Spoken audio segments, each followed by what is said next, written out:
Hello everyone, in this video I'll be doing a full breakdown and showcase of the Baldur's Gate 3 Chocolate Edition mod made by Creative Excuses. Now this mod does come with a 55-page PDF. If you want to read through that, it'll be in the description. You can join me and Shadowheart for our book club here, where we're going to break down all the changes with this mod. Now, what does this do? Well, it adds some new classes, balances the classes in the game, makes changes to different spells and different items in the game, fixes a lot of things. It's a complete overhaul to Baldur's Gate 3.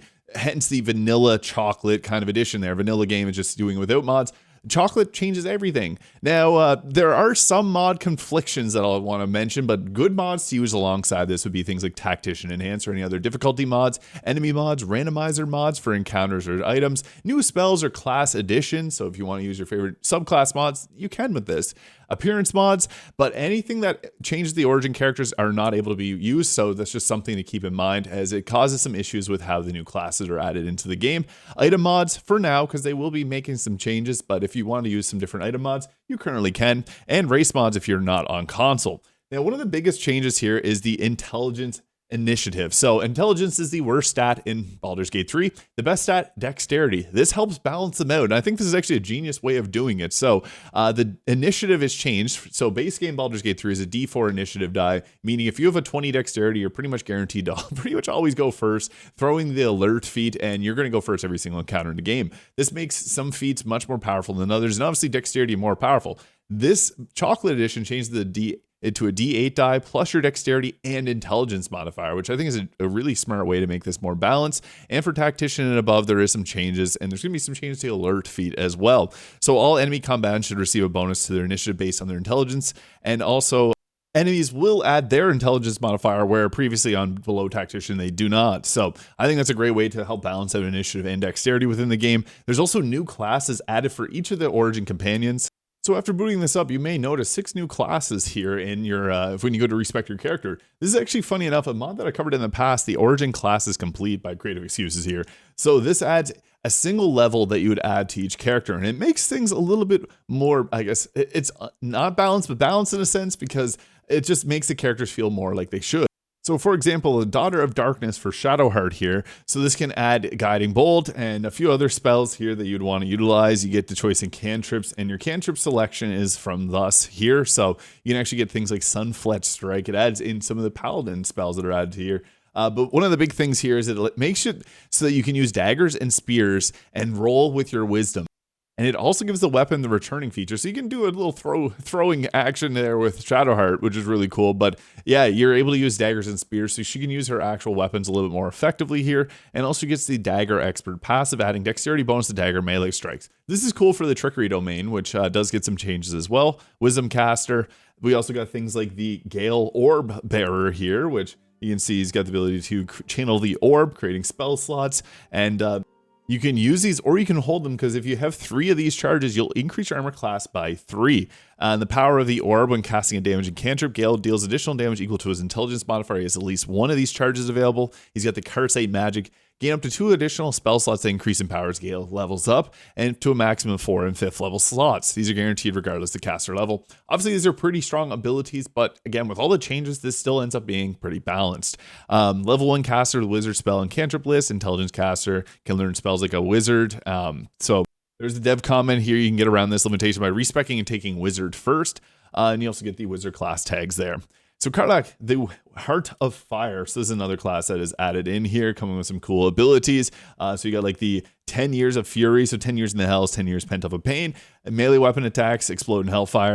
This ability can only be used once per game, though, because it does a big 8 to 48 fire damage, and you have to be level 10 to be able to use this ability. It's really cool, getting a once per game action, kind of similar to a cleric. You also get the rage here. She'll automatically get the extra attack at level 5 too, which is nice. So if you play her as like a rogue, she'll get extra attack at level 5. It's a toggleable passive. She escaped from the hell, so she can overcome difficult terrain, which won't slow her down. She got the Hellfire Rage. Whenever you're raging, half your fire damage is Hellfire thanks to your Infernal Heart, which ignores resistances and immunity to fire damage.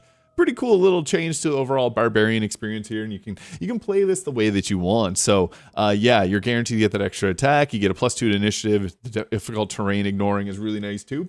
Will also gets the Blade of Frontiers, which gives him a special flourish ability here. So the blades flourish. You can knock the target off balance, bonus action, and possibly, yeah, it has damage riders added on top of it. You also get the Eldritch Blast and Blade Ward cantrips here, and this is a special version that does not have a cooldown, and it's a bonus action Blade Ward, so that's really nice. Your Blade Frontiers, you got a way to block the damage. You also get Agonizing Blast, which is obviously a Eldritch Invocation from the Warlock, adding Charisma modifier to your Eldritch Blast, and then Daredevil Proximity. So this is the Daredevil gloves built into this subclass. So again, you only take one level of these, and you'd spec into like the Warlock.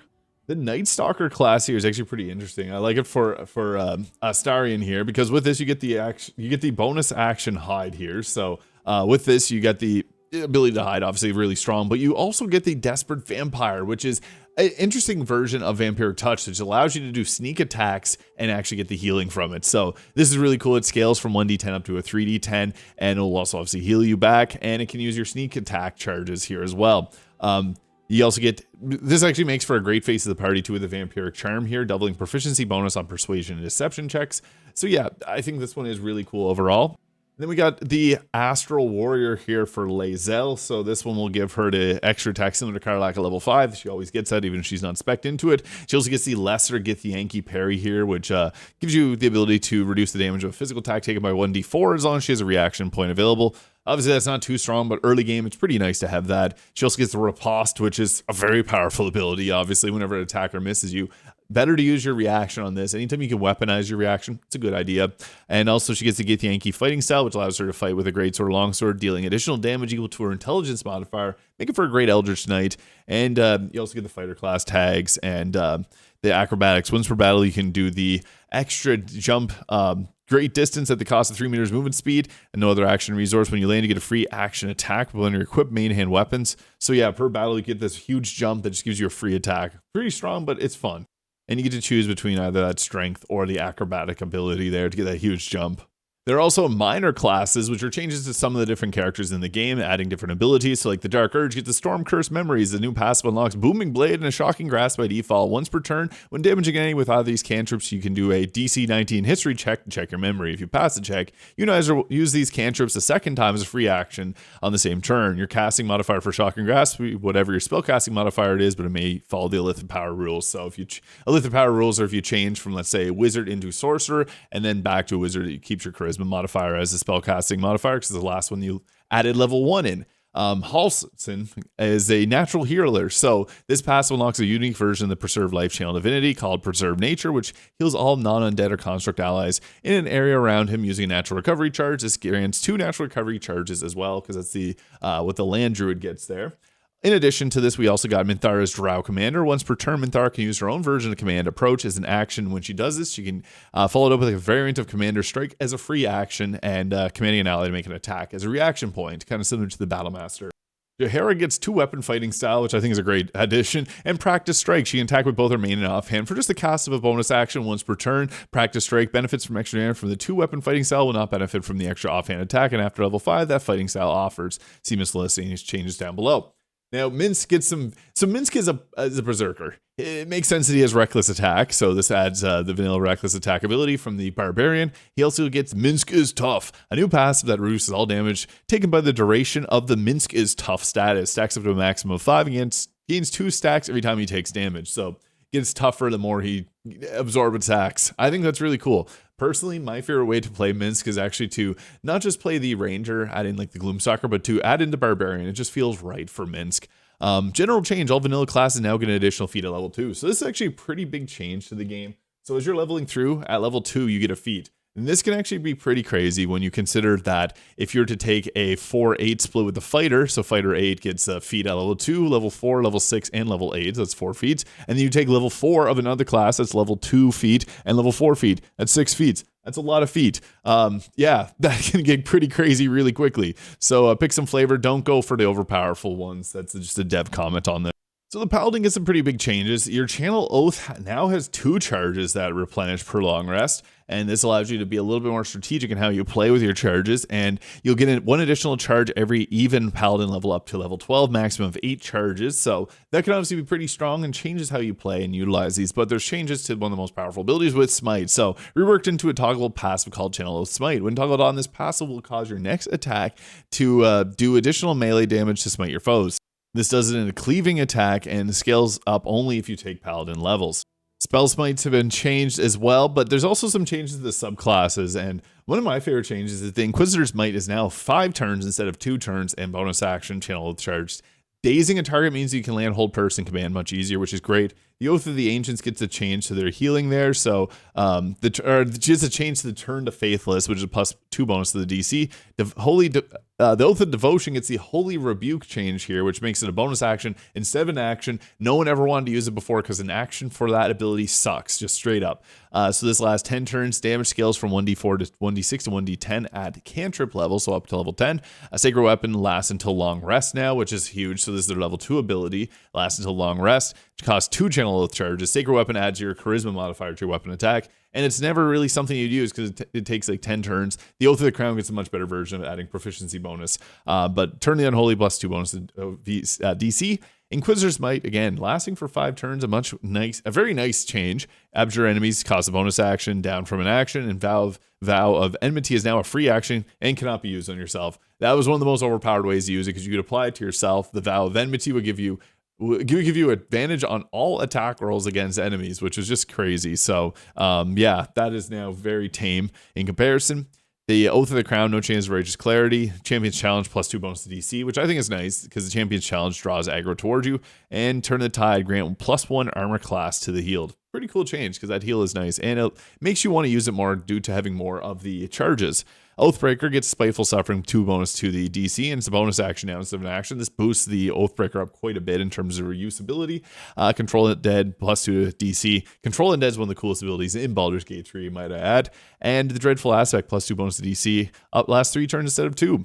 There's also some other changes here, so removing the ability to smite on a reaction is obviously a huge burst of damage. So like if you multi-class with the Bard and use the Paladin, you can't do those crazy smites anymore. And it changes the UI clunk that comes with hitting no on every attack that isn't a critical hit. I think is a positive change. The change of smites to a Channel Oath cost opens up some more super smites per day with exploits, which can be very fun and rewarding, allowing a Paladin to be more free with their use of spell slots and actual spells. Shield of Faith isn't competing with Divine Smite anymore, and neither are the spell smites.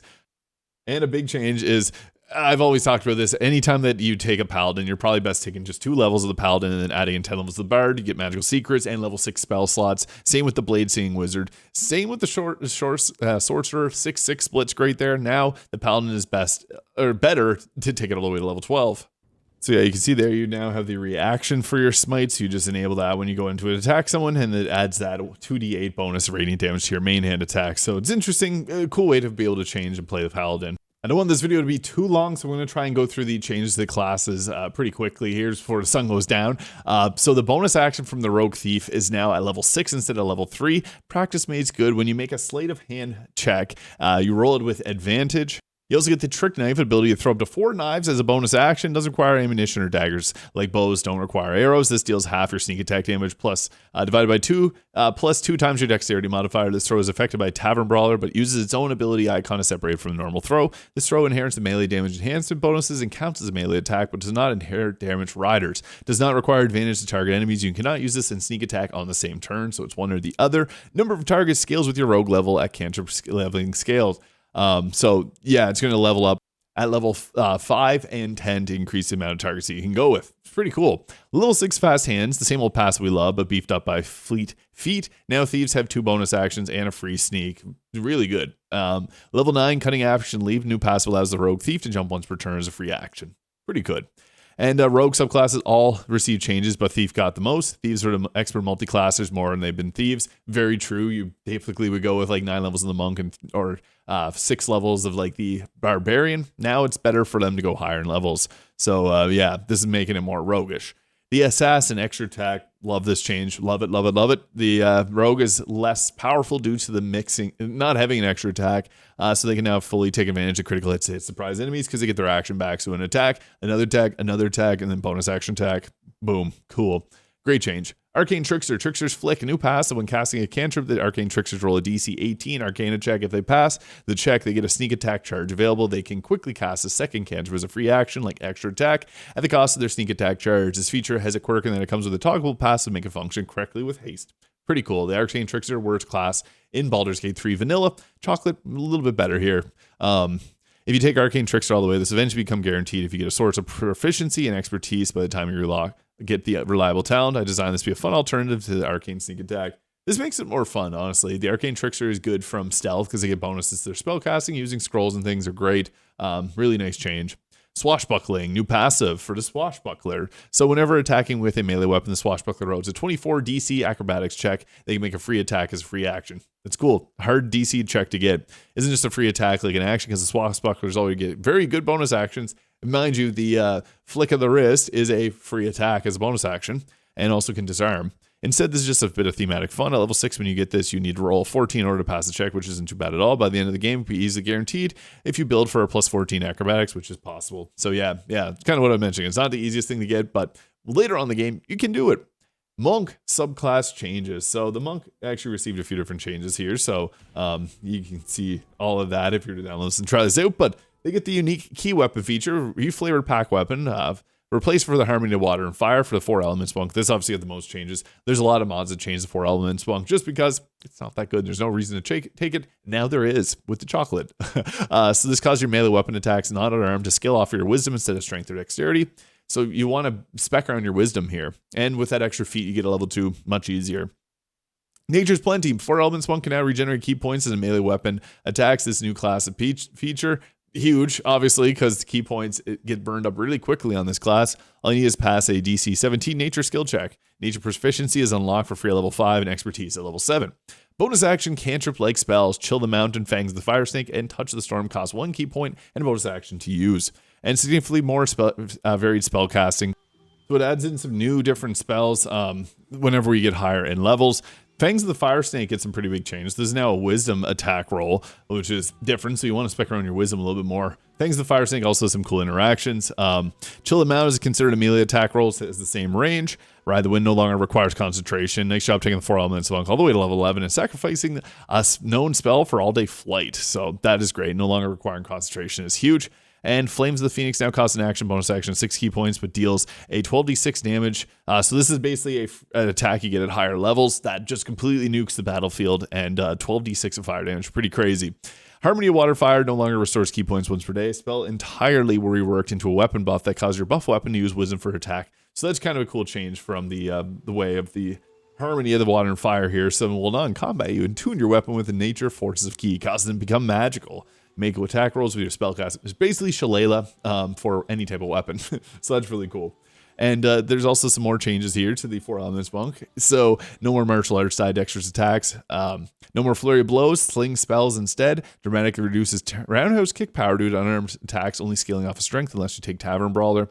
Way of the Shadow gets some changes too, so Dark Vision, see through magical darkness, which is a massive buff. I love that, because this now makes the Shadow Monk equal to the Open Hand Monk, one of the best subclasses in the game. And you also get Shadow Blade, equivalent to a level 2 casting of it. So this is also a really nice change. To cost 2 key points to cast, Shadow Blade's obviously very overpowered, but it's not the 48 version, so it's somewhat balanced.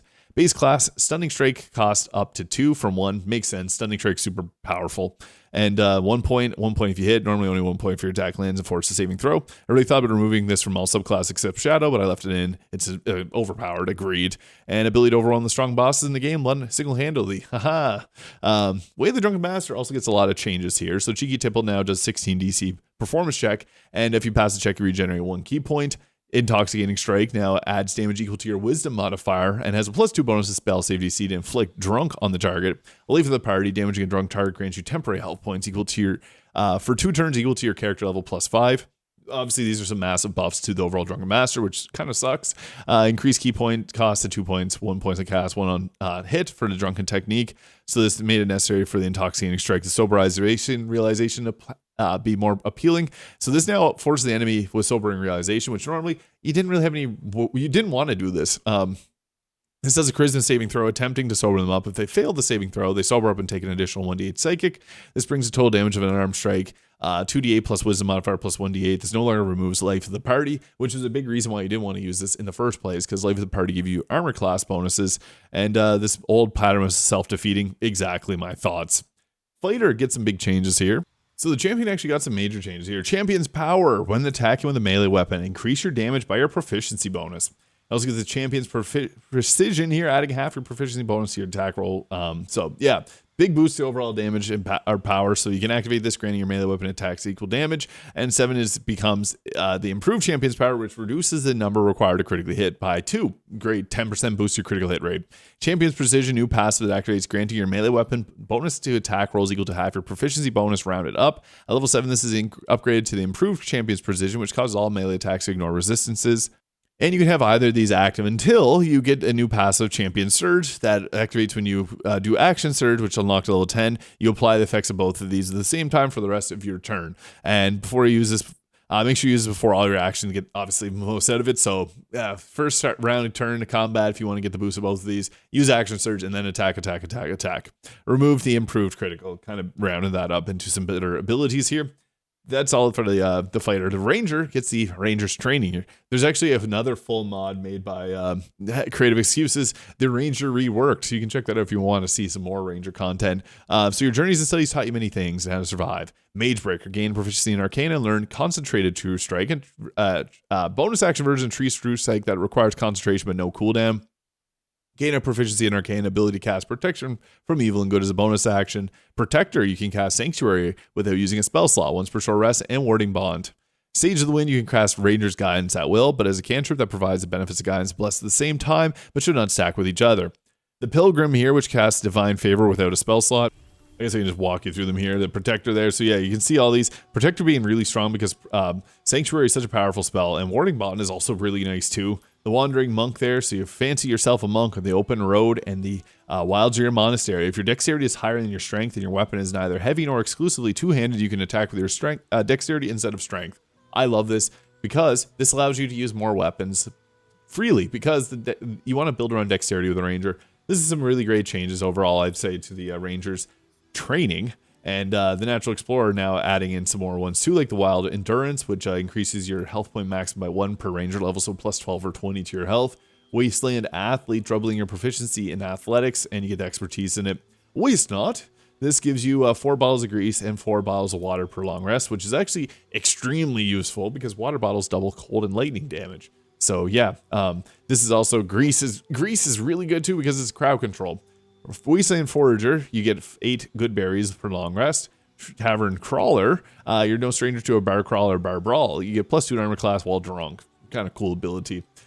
Yeah, Waste Not, all this stuff is really fun. So yeah, you can read about this all in here. It also gets new cantrips. You can get Ranger Cantrip, Shillelagh, Ray of Frost, Produce Flame, Thorn Whip, Shocking Grass, Poison Spray, Lightning Strike, or Sun-Fletched Strike. So that's what these look like here. Sun-Fletched Strike. Shoot an arrow imbued with sunlight, inflicting 1 turn of Radiating Orb, which gives a -1 to attack rolls. This is huge because this will also apply things like the Boots of Stormy Clamor, which trigger whenever you apply a condition.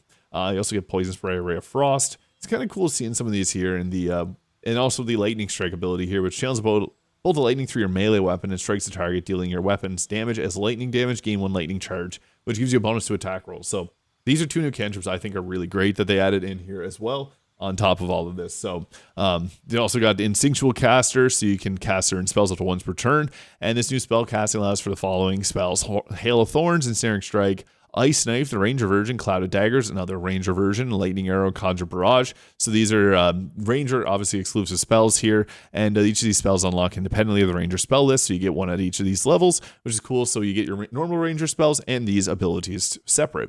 Hail of Thorns, Conjure Barrage, and Lightning Arrow are fully weapon attack rolls, meaning they can critically hit when all their damage. Lightning Arrow change is massive. I love Lightning Arrow, but it kind of sucks in base game Baldur's Gate 3. I used to think it was awesome, but it actually kind of sucks. On this, they only deal half the explosion damage, which will trigger the extra attack as well. So you can do Lightning Arrow, boom, boom. Pretty fun. This makes the Ranger so much better. Ensnaring Strike and Ice Knife both have weapon attack roll portions and saving throw portions like normal. They also trigger the extra attack. And it's a huge actually boost in Ensnaring Strike because Ensnaring Strike it's an okay choice, but much better now.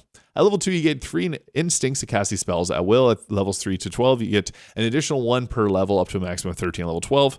And more changes to the Ranger. So spell details all cost and action, a number of in sync corresponding with the vanilla spell level. Spells with a level equaling additional power levels 5 and 9 when you unlock level 2 and level 3 spell slots, and respectively. So Hail of Thorns, weapon damage plus 1d10 per instinct spent. Ensnaring Strike, Ice Knife, Cloud of Daggers. These all have their different damage numbers change. You can pause this here if you want to read through those. And Lightning Arrow, 48 on primary target plus 2d in the area. You make one attack roll against enemy for each of the relevant damage. So yeah, it chains off and you do attack rolls to each separate one. So the Ranger base class included spell list changes. You can see the following. So these are the additions. It gets Healing Word, Create Water, Expeditious Retreat, Enhanced Leap, Feather Fall, Enhanced Ability, Heat Metal, Moonbeam, Blur, Sleet Storm, Callating, Stinking Cloud, Glyph of Warding. Glyph of Warding being a great spell. These additions should add utility options for the Ranger, which desperately needs it. Attacking will often still be better, but these changes can make the Rangers much more valuable half-casters. Glyph of Warding, Sleep at your feet. If you're a half-elf, boom, puts everybody to sleep. Now the Bard got some changes here, and I think they're interesting ones. Mostly because these Bard changes kind of feel like they feel natural to it. So one of the big ones is the Sword Bard, one of the most overpowered subclass in Baldur's Gate 3. You can no longer do the range slashing flourish and shoot the same target twice. You have to attack 2 targets, and this was OP, and we all knew it. Just brings the subclass down a tiny bit where it probably should have been to begin with. Agreed. Being able to attack the same target twice with the bow was crazy. Just yeah, absurd. You could do 2-2 and then 2-2 with your action.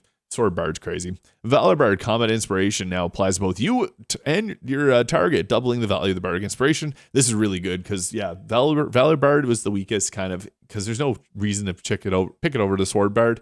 Fighting style, you get to choose between archery, defense, dueling, or protection. And Fortitude, increase your health points by 1 per Bard level. Nice change overall. The Druid Circle of the Stars gets a change to their Dazzling Breath is reduced damage to 2d4 scaling to 44 from 2d6 to 46. This ability was way too strong. We all knew it. It's kind of one of the best ways to multi-class. Still too strong given the Dragon's Constellation. It also procs Radiating Orb gear, so that's great. Cleric Changes. There's a lot of clerics, and there's a lot of changes. So yeah, overall, the Trickery got some major buffs. It makes it feel more like the 2024 edition. Invoke Duplicity reworked into a toggleable pass with a cost of channel divinity to use. When toggled to DC to 16 deception check to impress your god. If you pass that check, you can cast any spell as a free action. If you fail the check, you can cast a cantrip as a free action. Woohoo! I really like the skill checks in combat thing. I do too. It's actually really cool because it gives you a reason to build around skills. I've got a lot going for it in classes in this mod. I think it's super fun. Agreed. There are also several ways, especially feats, to get a reasonable charisma score and or deception expertise to make this check much easier to land. It's much better than it is in the base game. I'll tell you that much. Level 3, replace Pass Without Trace with Shadowblade, which is huge. Makes sense. Pass Without Trace is great and niche, but somewhat redundant with the level 1 class feature. Yeah, they kind of do similar things, but one's better than the other. Let a Ranger run Pass Without Trace instead, which gives you that plus 10 to stealth checks. War Cleric, new passive War Hardened Priest. So this war charges now generate on short rest, and this has changed a much healthier option of an earlier bird with extra attack at level 8. This enables even more extra attacking earlier in the build, which opens up 6/6 multiclass in huge ways. So this is cool because then you can also again multiclass with like the Sword Bard and give yourself the extra attack at level 6, or Blade Singing Wizard, get full spell casting and level 6/6 multiclass, much more powerful.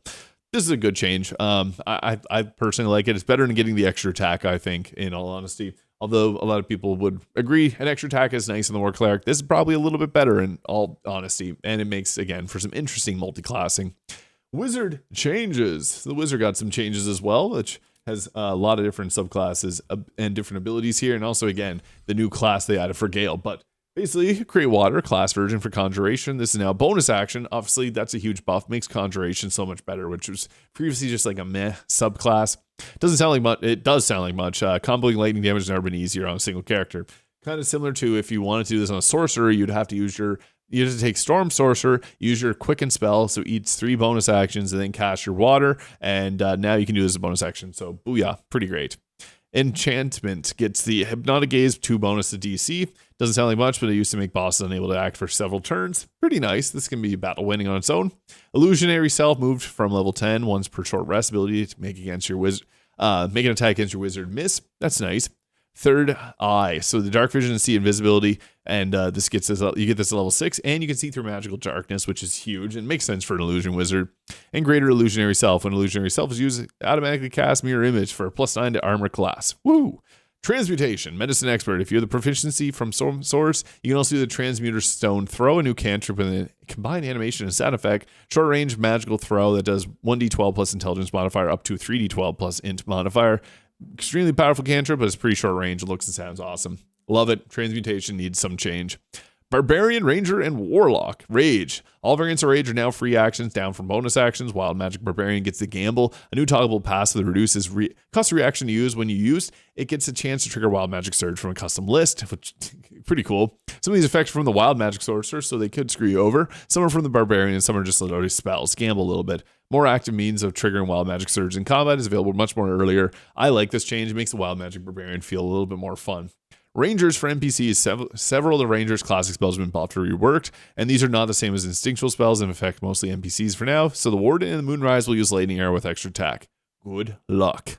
Archfey Warlock. Fey Presence now available on only one ability with a combined saving throw of vanilla versions. Enemies in the area around the Warlock make saving throws independently against Charmed and Frightened because the Archfey can be beautiful and terrifying.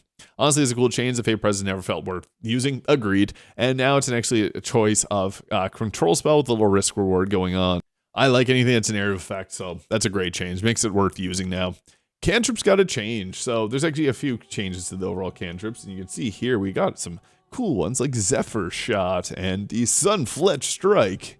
So yeah, changes. Acid Splash, 1d6, no saving throw. This deals guaranteed damage, barring immunity and resistances. This makes it so much better. Each creature it hits guaranteed. That's great. Now Acid Splash is worth using. Blade Ward, I guess I should have mentioned, is a bonus action now. That's similar to Will's bonus action 1, and has once per combat cooldown at levels 5 and 10. Blade Ward lasts 1 turn longer for a maximum of 4 turns at level 10. Huge. Booming Blade, reduced damage die size for the additional attack damage, not for the damage from walking, so 1d6, 2d6. So yeah, instead of having a higher damage, it's now 1d6 instead of 1d10, but they still take the 1d8 whenever they move. Added 1 damage from levels 1 to 4. Bone Chill. Oh, that's good. 1 damage on the, you get 1 extra damage on Booming Blade. Woohoo. Bone Chill deals 1d6 plus proficiency bonus before scaling, so that's pretty nice. And the target does not receive healing, so that's good too. Dancing Lights does not require concentration and applies the effects of sunlight, now like a miniature daylight. Firebolt is 1d8 plus proficiency bonus, down from the 1d10, but proficiency bonus being added is nice. Guidance doesn't require concentration, love it. Poison Spray does 1d8 or 1d10 before proficiency. Produce Flame does 1d10, no longer removes without dismissing it on purpose, and you and your allies can dip your weapon in the Produce Flame. That's huge. Produce Flame is an underrated spell. I actually really like it because it can make your hands glow. Ray of Frost, 1d6 plus proficiency bonus, resistance, cause bonus action, and has a cooldown once per combat, but still requires concentration, lasts 10 turns. Sacred Flame, now an attack roll instead of a saving throw. Huge for Shadowheart and not missing anymore. Deals 1d8, so yeah, that's great too. Shillelagh, depends on pronunciation. Lasts until long rest and be used on any and all simple weapons, including light crossbows and short bows. Damage unchanged. You only apply Shillelagh 1 weapon at a time. Shocking Grasp is 1d4 proficiency bonus. It only costs a bonus action to use.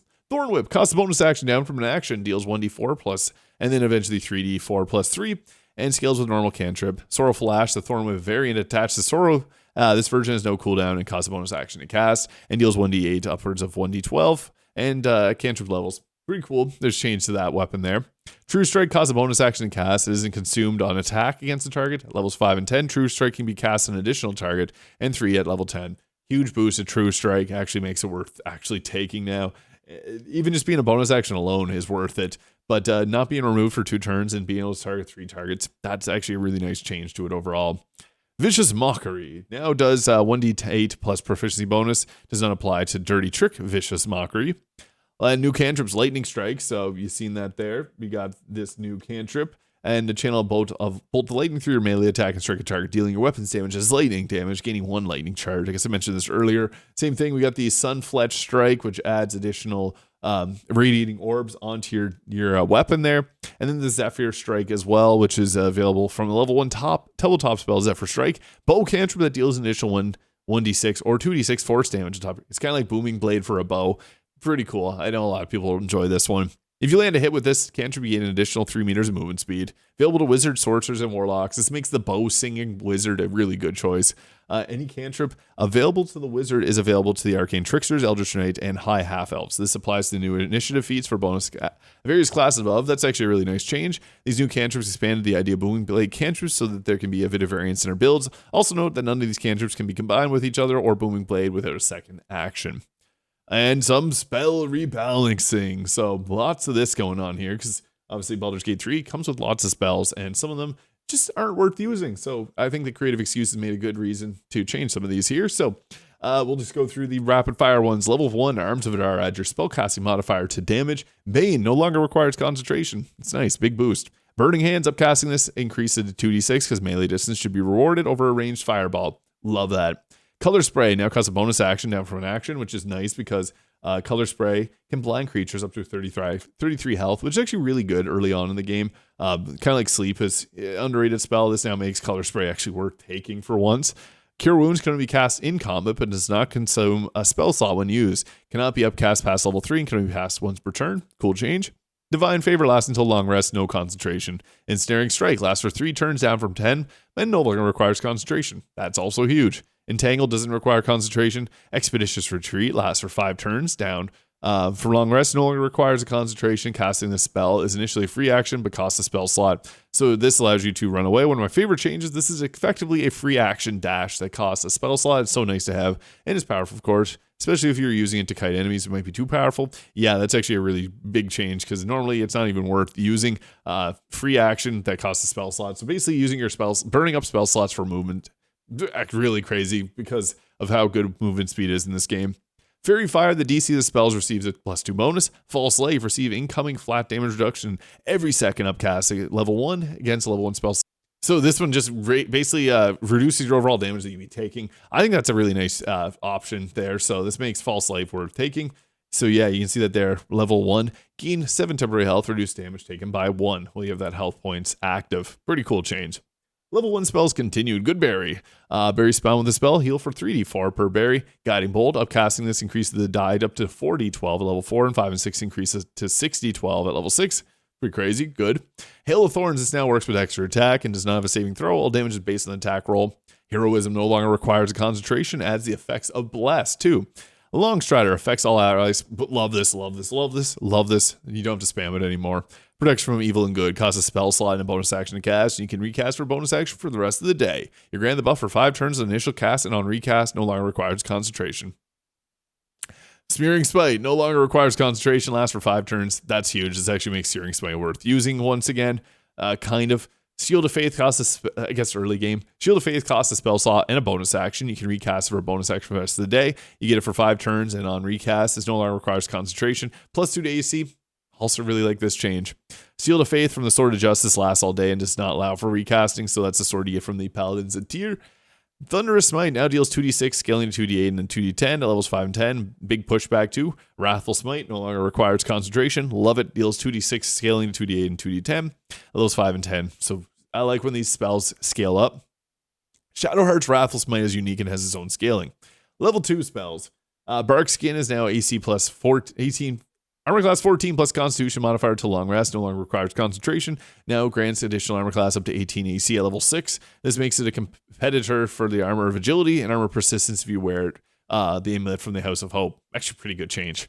Elixir, Barkskin, and Barkskin armor both have a 16 AC plus Constitution modifier, so level 4 version of that spell. Also a nice change because previously Elixir Barskin was pretty useless. Blur lasts for 3 turns as a cost bonus action, no concentration. Branding Smite and Calm Emotions no longer require concentration. Crown of Madness costs bonus action. Dark Vision unchanged. However, there are vastly more sources of magical Dark Vision available. Magic Initiative Warlock, Elixirs of Dark Vision, and Way of the Shadow Monk's Dark Vision. Elixir of Dark Vision is really cool. And the Third Eye Dark Vision all provide means of obtaining dark vision and can see through magical darkness. I love darkness teams, so this is really cool. Enlarge Reduce costs a bonus action down from an action. Flame Blade until long rest. Flaming Spear costs a bonus action down from an action. Magic Weapon no longer costs concentration, lasts 10 turns, and costs a reaction plus spell slot to cast.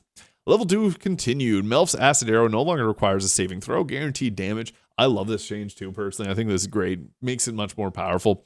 And upcasting increases damage by 2d8 per level. Mirror Image lasts until long rest. Precasting this is so metagamey if it's on a timer. Yeah, I love it. You probably see me do this in my videos often. So this is great because you can just cast this and not have to worry about doing it and then starting your combat right away. This is such a great change for me. Moonbeam, a mitigated Sanctuary Cheese. Casting this spell or to move variant afterwards will properly remove the Sanctuary buff. So yeah, this is a little cheese you could use. It fixes it. This is a partial fix. Sanctuary will not end concentration on the spell, and enemies being damaged by the spell will not remove Sanctuary. Phantasmal Force applies a -5 intelligence saving throw penalty if they fail the initial save. Now costs a bonus action. I like this change. Makes it actually worth using. Rave of Enfeeblement no longer requires concentration, also halves weapon damage from dexterity-based weapons. Previously, it was just strength, so nice change, worth using now. Web doesn't require concentration. I always thought it was silly that it did. I like Web. It's a fun spell, but kind of unfortunately not that great outside of a few uses.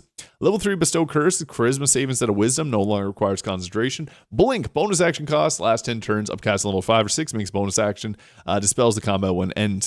Conjure Barrage does 3d8 plus weapon damage, up from 2d8 plus weapon damage. The spell is also an attack roll. It can be used with extra attack. Massive buff, and it still deals half damage. Conjure Barrage now actually really crazy. Crusader's Mantle, all allied weapon attacks now deal an additional 2d8, up from 1d8.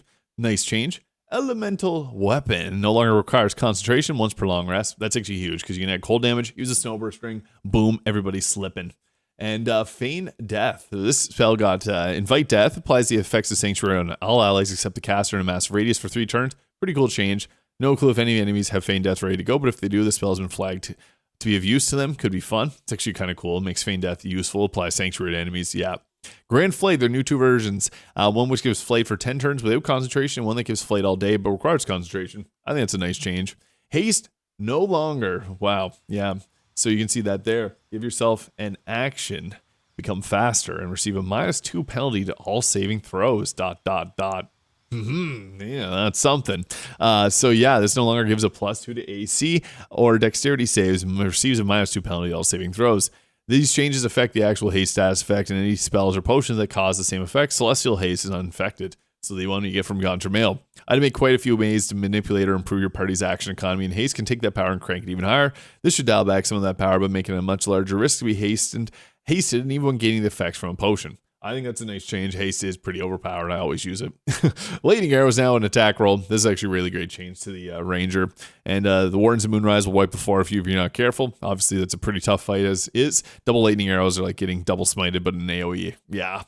Protection from Energy no longer requires concentration. Same, so the Vampiric Touch no longer, now lasts until long rest. So you can keep spamming Vampiric Touch all you want and requires concentration. And Astarion also gets his own version of that. Level 4 spells. So Stone Skin lasts until long rest, no longer requires concentration, also gives resistance to all physical damage, not just non-magical, and gives -2 damage reduction to all but force and psychic damage. Cannot stack with Bark Skin, can only be applied to 1 creature per cast. And this gives Scrolls of Stone Skin actually has their armor class value increased to a level 6 version, so that's really nice. And this is basically the armor persistent and decent spell slot. The limit of 1 target for caster makes it slightly less OP unless you hoard Scrolls of it or have 3 camp casters. Yeah, that makes sense. Dimension Door. Cost a bonus action. That's a huge change. So this is like Misty set for 2 people. That's the way it should always be. I hate using an action for a Dimension Door. And that's a good change. It actually makes it worthwhile using because it eats up your level 4 spell slot. Flame Strike now does 8d6 fire plus 5d6 radiant at the base and receiving 1 extra die when you upcast. Great change. Flame Strike was a little bit weaker, especially if you're a light or Tempest domain. There's no reason to use that over your special ability you get. The pushback ability, Destructive Wrath. Wall of Stone no longer requires concentration. That's a pretty nice change. Circle of Death does 48 necrotic damage on fail save, deals 86 damage on a successful save. I think that's pretty crazy. Circle of Death is an underrated spell because you can use the Staff of Cherished Necromancy to keep getting this back, and use with like the Coruscation Ring, you can apply Radiating Orbs to a huge area of effect. This is a pretty crazy change. I like it though. You could also add in Lightning Charges with Marika Heshker to add lightning damage. Yeah, there's lots of ways this could be pretty strong. I love Circle of Death too. It's one of the most underrated spells in the game. Flesh of Stone, this automatically receives a +4 bonus to DC. Stage 1, the effect is unchanged. Stage 2, they lose their bonus action. Stage 3, they lose their bonus action and have disadvantage on Constitution saving throws. That's a nice change of Flesh of Stone because previously not worth using. And also Blade Barrier fix DC for initial and returning ticks are now caster's DC. Spell Second Wind now deals 1d6 plus 2 times the fighter level. No change to the actor feat, so feat changes actually quite a few. Alert, +1 initiative down to +5, grants an additional reaction. I like it personally. I think that's great. 2 counter spells is obviously a huge boost, but it fits alert ability. No other changes. Elixir of Vigilance has also been nerfed to +3. I think that's great because they make changes to intelligence and how dexterity works. Enemies are not affected by this change. If they have a vanilla alert, they'll be keeping their vanilla to give that +5. Athlete, +1 to strength and dexterity. No other changes. I like it. Charger, shove now casts a bonus action, +1 to strength or dex. Crossbow expert is now archery. It locks piercing shot, which can be used at will, and power from range crossbows or bows can be used in melee to some same rules. I really like this because this lets you put your dexterity at 17, get a boost to it, and then also get boost to your overall spell or your overall range attacks. I really like the crossbow expert, and this is now much better because you can use the ballast armor later on. It makes it really strong. The defensive duelist is also a pretty cool feat that got changed. It gives you a +1 to your dexterity and will attack while wielding a finesse weapon. You can add your proficiency bonus to your armor class for the rest of your turn at the cost of reaction. That attack does not have to be a melee attack anymore, and the class armor class bonus persists until the start of your next turn, like the shield. So this makes it like, again, shield spell, which is a really good spell. This is really good for a feat now. This makes it actually worth using. So adding a +4 to your armor class as a reaction without eating a spell slot, that's great. Actually, really good change. I love that one. Dual Wielder gives a +1 any ability score. Dual Wielder being a really fun ability too because you can use 2 staves together. Dungeon Delver, proficiency and advantage for all perception checks. And you can cast Knock at will. Basic training and wisdom sets wisdom to 13 unless otherwise higher. Cool. Durable, +2 to con up from +1, gain shield proficiency. No other changes. And then the Elemental Adept, +1 any spellcasting stat. No other changes. That's also really good for fire damage casters. Love that. Great Weapon Master, -2 scaling to -4 to attack rolls down from 5. Damage scales from 1d4 to 2d4 to 3d4 with that scaling as well. Cantrip scaling at level 1, 5, and 10 respectively. This change leaves the overall power of Great Weapon Master pretty much in place, but spreads the boost out more significantly. 10 damage at level 2 of this mod, -4. Yeah, this is well worth the change because Great Weapon Master getting a -5 to your attack rolls early sucks, and then +10 to damage is crazy. So this just kind of balances between them all. Changes the damage die has great synergy with critical hits with Savage Attacker. The end result is very similar power to Vanilla Feat, but not until Act 3. So I like that personally. It probably actually has, with a boost to your overall attack rolls too. I'd say it probably boost early game. Heavily armored, +1 any ability score, +1 AC. Nice. Heavy armor master, decrease all damage taken by 2 from non-magical damage, +1 to cons, and 1 to strength. I like these changes that add 2 stats as well. Lightning armored, 1 to con and dexterity, and +1 AC. Nice. Lucky, no changes because it's already amazing. Mage Slayer adds your proficiency bonus to saving throws against any spell. Great. Martial Adept gets 2 die per short rest up from 1 and gains proficiency with martial weapons. That's really good because you can get riposte on your rogue and then also get the weapon proficiencies. Medium Armor Master, maximum armor class bonuses up to +4 from +3, +1 to strength of dex. That's good because normally medium armor adds +2 to your dex modifier, +2 to its armor class. This feat changes to 3, and now with Chocolate Edition it's now +4. Moderately Armored gets 1 to AC, 1 to an ability score, no other changes. Magic initiatives, all spells and cantrips learned through the magic initiative are now cast with your spellcasting modifier. Each of these feats include the 2 magic initiative feats, basic training, and their respective spell slots, either intelligence, wisdom, or charisma, so that sets their ability score to 13 if it wasn't higher. Musical instrument proficiency with the bard, and you can also get level 1 bard that can be cast for short rest, no other changes. Cleric, 1+ bonus to attack rolls and saving throws is a permanent blessing. Druid gets the ability wild shape into a cat at will. It's cool. Sorcerer's learn a level 2 sorcerer spell. Whichever spell you learn is cast as base level. Warlock made a minor level with a minor being. I learned 2 Warlock cantrips and 1 Warlock invocation. So with this, you could actually go ahead and learn like Eldritch Blast and Booming Blade and 1 Warlock invocation for Devil's Sight. That's pretty crazy value. Learn 2 spells from the wizard spell list and you cast once per day. Yeah, I'm still actually shocked by that. Learning a feat to get magical dark vision. They talked about adding more ways to get dark vision. That's pretty strong. I love darkness, so that's great. Performer, musical instrument proficiency, expertise in performance. That's cool. It's kind of a flavor pick. Polearm Master, bonus action attack, needle does half your basic weapon damage, which is a big change because it normally did like a 1d4. Resilient, no changes. Ritual Caster, learn 3 rituals from 2 and gain basic training in 2 abilities you're choosing, so it sets their scores to 13. No change to Savage Attacker or Sentinel. They're already perfect. Sharpshooter learns improved brace, no cooldown ability, allows you to reroll damage die and use a higher result. 5 meters of movement speed down from 6. And you also learn Sharp Shot, a ranged attack that costs 9 meters of movement speed to use, but only use once per turn. It cannot be used while dash is active. Shield Master, fix a vanilla bug if you have 1 reaction point available to reduce incoming damage by a 1d4. Skilled, gain proficiency in 2 skills of your choice, down from 3, and get adept training, putting one of your abilities to a minimum of 15. Spell Sniper adds a +1 to your spellcasting stat. Increase the range of your spells by a quarter. That's actually really good and makes sense. Tavern Brawler adds half your strength modifier to an attack roll if thrown, unarmed, and improves weapon attacks down from your full strength modifier. Increase damage for these attacks. Now scales from 1d4, 2d4, 3d4.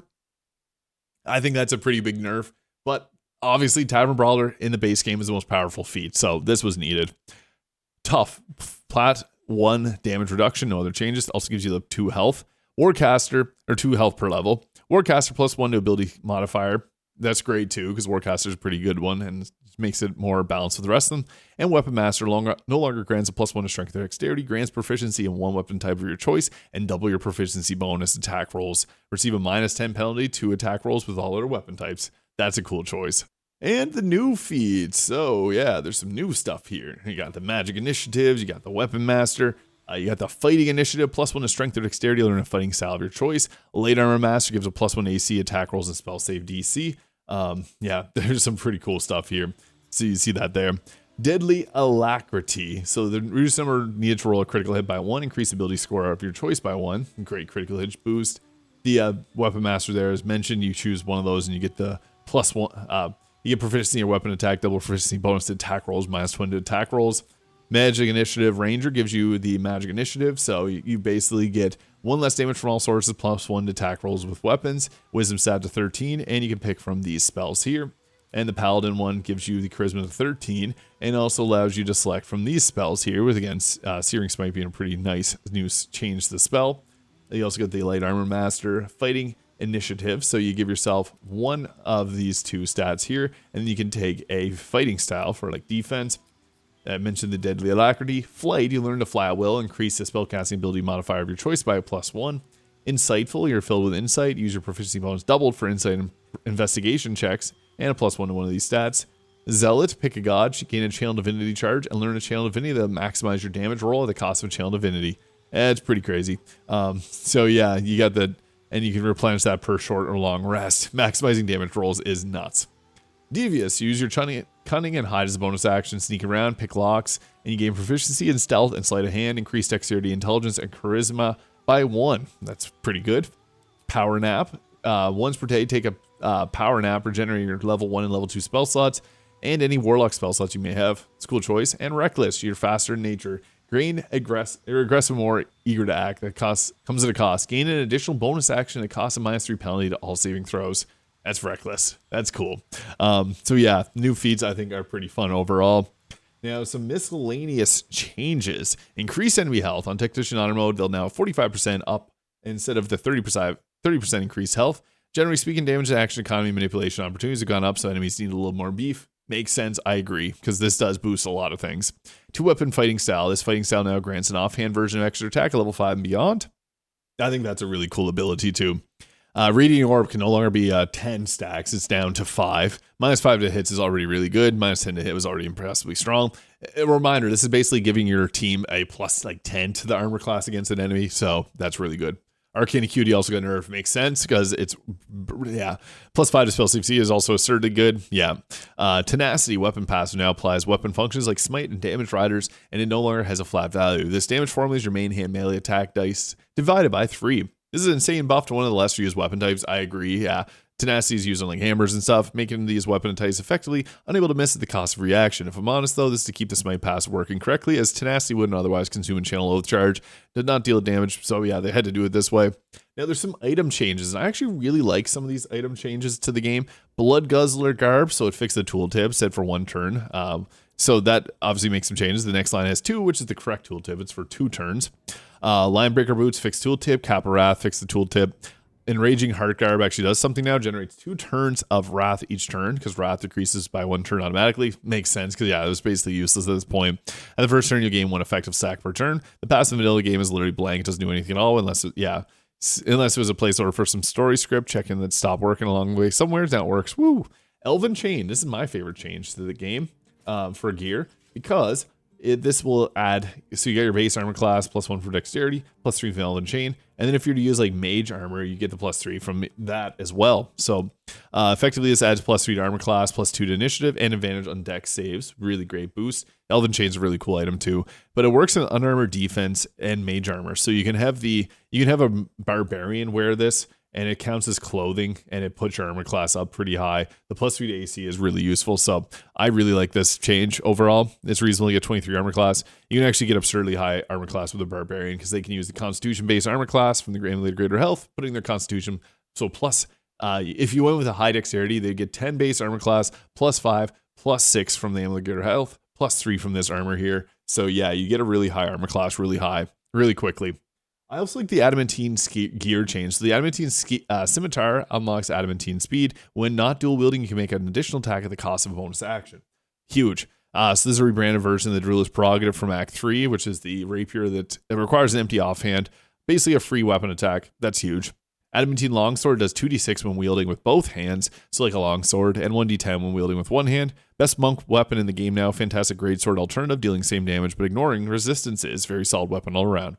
Adamantine Mace, 1d10 damage, unlocks Heartstopper ability, which is great for reducing Constitution, and the Tenacity weapon ability, another option for a dueler, great change. Also, Tears Protection, remove cooldown, does not require concentration, Shield of Faith for 5 turns from the Sword of Justice. That's great too.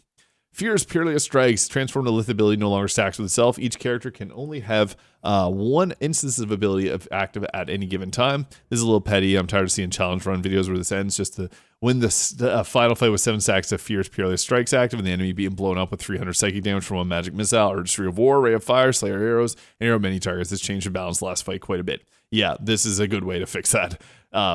So good. Elixir of Strength. This is cool changes. The Hill Giant increased armor class by 4 to a maximum of 30, and Cloud Giant increases strength by 7 to a maximum of 30. Quite of a wash. Instead of setting minimum strength levels, the potions boot your strength quite high, and this is good because it just makes for a lot of different builds, like Baldur and Giant Slayer, or if you're using the Monk Unarmed Strikes, Tavern Brawler, it makes it more balanced here. If you decide to go all in on strength, sacrifice some spell casting, mental saves, or armor class, you can get some ludicrously powerful strength characters going, because yeah, you can put your armor class even up higher to a maximum of 30. Pretty nuts. Have fun. Any questions, comments, ideas, leave a comment on this video. You can check out their Discord. All the information is just right there. I'll have everything linked in the description as well.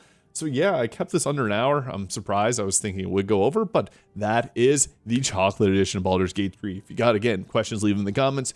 Hit the subscribe button if you enjoyed. This video was a long time in the making. I was trying to test everything out, learn everything I can. But yeah, that's all the changes in under an hour. Let me know your thoughts in the comments. Have a great day.